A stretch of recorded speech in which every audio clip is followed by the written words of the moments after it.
away, but hold her down with soggy clothes and breeze blocks. Shivers in your fevers, greet me again. Never kisses, or do you ever send a full stop? Do you know where the muffins go? They go along the Well, good morning and happy early Thanksgiving to you all. Certainly a time of year that as a basketball coach I always look forward to because it allows a lot of different things to happen that when you look back on a season, kind of make your season. When you go on Thanksgiving break, your team's usually at a spot where you've had some practices in, you've got a little bit of an idea what to expect from them, but then they need that time to recharge, just the same way the coaches need that time to recharge. And then you get the time to spend with your family. Because the amount of time and energy and things that are spent during our season, when you're out and about, when you're at practices, when you're out scouting, when you're doing all those things, is up there. And so at this time of year, you get that opportunity to kind of recharge yourselves and get going, both as players and as coaches, and then most importantly, you get time to spend with family. And that's something that we always emphasize, and we want to take the time to make sure that we're taking care of each other, taking care of our families, and no better time to do it than now. We had our Friday Night Madness last Friday, and it was just a really neat event. A lot of work went into it by a lot of different folks. Appreciative of the sports marketing group, our athletic department. We had a ton of fans. Our eighth graders probably, they played in front of more people than they might play in front of combined all year. There's a ton of folks there, and that's a really neat deal for them. It's a really neat deal for our entire program to be able to showcase them in that setting, in that environment, and it went well. And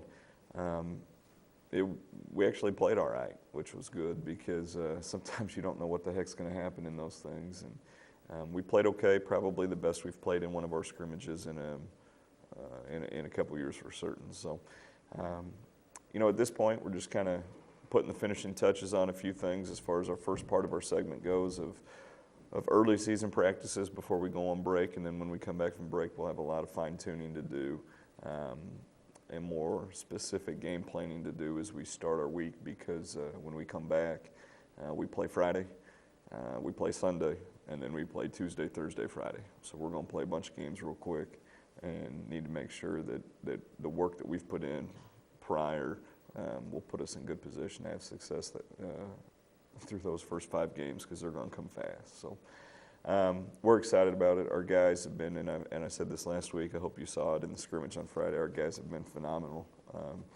They've been working their tails off. It hasn't always been easy, but they've been working really, really hard. They seem to genuinely care for each other, which is neat because I could see some more gains. You could see gains quicker when you've got that kind of investment. And I hope that continues, but we're going to get in the time where playing time is going to be an issue. Wins and losses are going to be issues, but we'll work through those. We'll work through them. So excited for what the year's going to bring. Our girls team gets to kick it off tonight. And Haley, everybody, good luck. Excited for you all to get going, and I guess it's official. Basketball season's here, so we're excited. And with that, I'll open it up for you guys for questions. What are some of the things you need to work on that we saw Friday night that we need to work on before the Rockers game? Yeah, well, there's a couple things that stand out. Number one was our crispness or our sharpness offensively. There were times where we were in a pretty good flow and we were doing what we needed to, but if player A is supposed to screen player B, player A kind of went over by player B and didn't screen him. And okay, we still might have got the shot, but do you get the shot against a kid who's an all-conference, all-state player like Rockhurst has got? I don't know. So as far as our execution goes in the half court, we have to do a better job of screening people. Part of that has to do with the familiarity to the offense. Our offense at times isn't very easy for folks.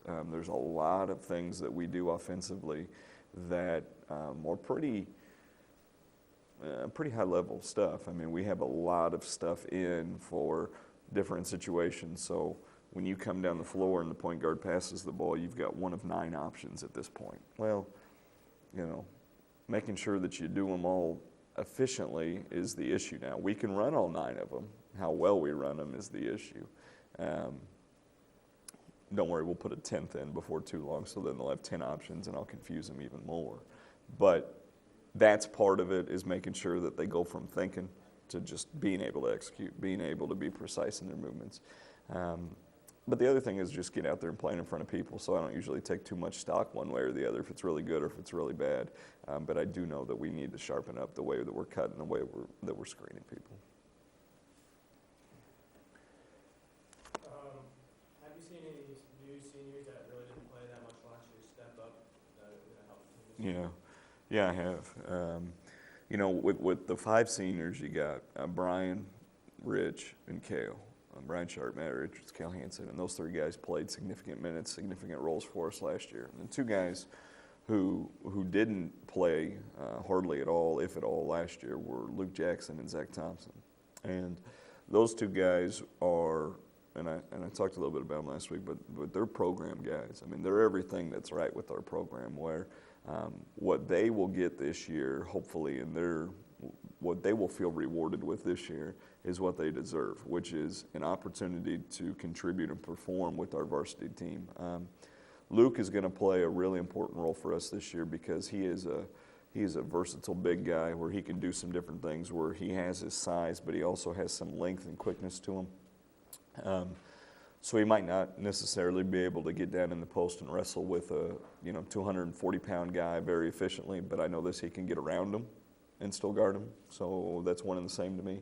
And then Zach Thompson Zach's gotten better and better and better even this year so far, where he's gotten better over the course of his 4 years, but he's playing with more confidence. He has so many intangibles. He really thinks the game and understands the game. Saturday afternoon, I was at home and with my wife and my daughter, and I get a text, and it's from Zach, and he's watching a jamboree. He's watching Raytown, Grandview, Liberty, and Blue Springs, and he's texting me about Raytown and what he sees on them, and that tells you his mindset. That tells you what he's thinking about. So yeah, I do see contributions from Luke and Zach, but we'll need contributions from a lot of guys early to make sure that we're progressing. Okay. Having Brian and Michael out right now, I don't know when they're planning on coming back, but what have you guys been having to do to make up for what they're not doing? Yeah, the injuries to Brian and Mike right now, here's what they do. They make other players have to step up. Though any time that you don't have a guy who's part of a rotation or part of a team, it has ramifications to so many other guys, because if you were a varsity 6th man last year and now you're a varsity starter, your role's different. Even though you might have played a lot of games, you might have done a lot of things well. In the case of those 2 guys, they're all conference caliber players. Brian's a 4-year guy. I mean, he's played a lot of really important games for us.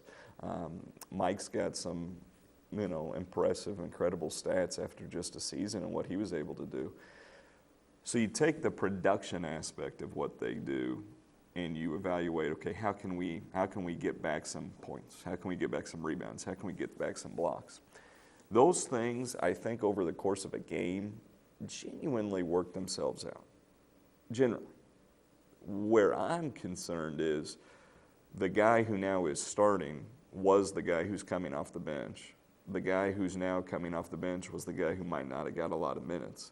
So how do we get those guys so that they're ready to play and they're playing efficiently and effectively? Because their role or their expectation might change a little bit, but yet our expectation doesn't change at all. We still expect to perform at a really high level, and it's an opportunity for some other guys. Brian has been our point guard. I've had 2 since I've been here. Jake Hansen was our point guard for 3 years, and I took Jake off the floor maybe once or twice. I just let him go out and play. And then Brian took over that role last year. And Brian played more minutes per game last year than any player ever in program history. So you're taking out your guy who's your leading returner in minutes, Well, that has an impact. Then you take out your production of Mike and your ability to do things defensively because of his shot blocking, because of his rebounding. So we will look different. For how long, I don't know. But I know this, it provides other guys an opportunity. And at this point in the year, we need to make sure we're ascending. We need to make sure that we're getting better. And this will provide some guys the opportunity to get out there and try it. Last year, you guys, your little motto was that you guys are a family. Mm-hmm. Now that those seniors are large, how does that family motto still stay? It's a great question. Families change.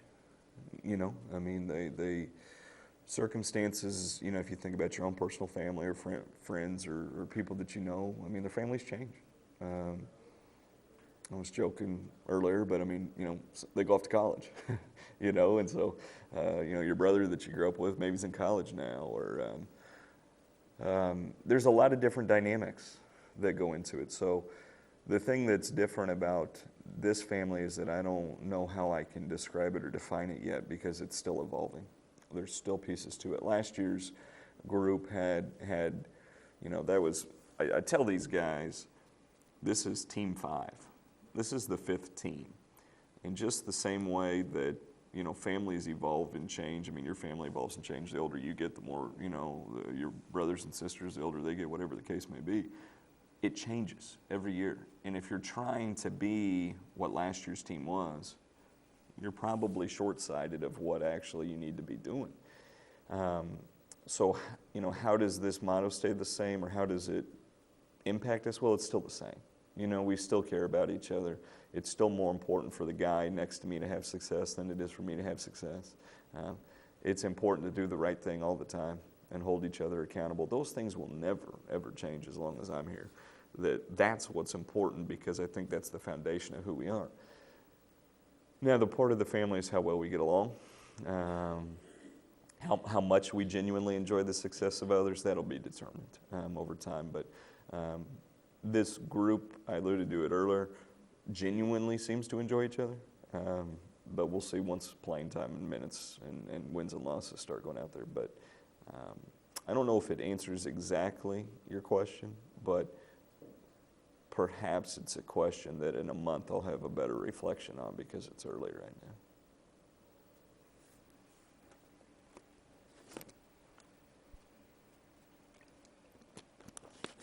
Yeah. What other team components did the team start off with really strong?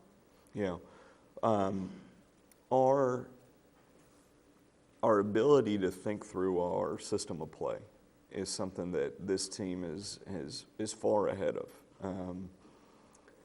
Part of it has to do with we lost just the 3 seniors. We had a lot of guys returning. So the deficiencies that I see at practice right now are from a lot of our guys who are new to us, who are trying to pick up on concepts. So as far as strengths of this team or things that we've started out,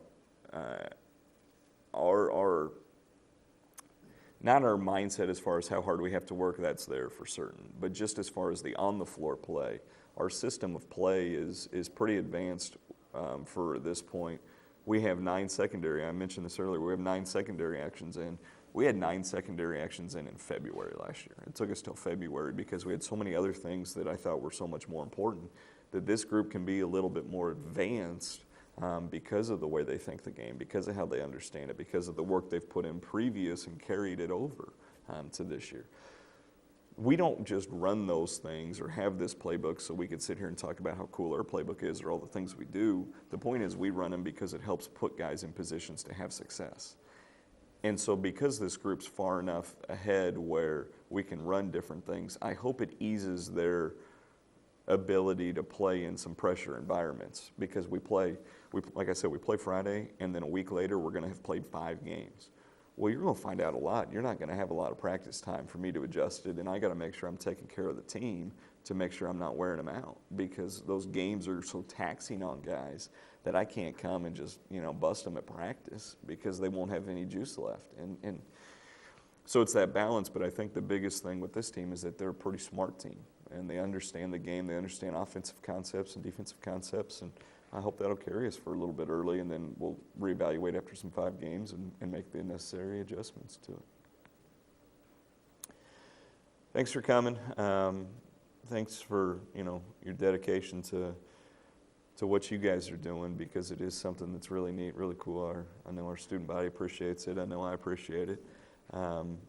We have a lot of things to be thankful for, as we get to Thanksgiving. I certainly am very appreciative and thankful for you guys.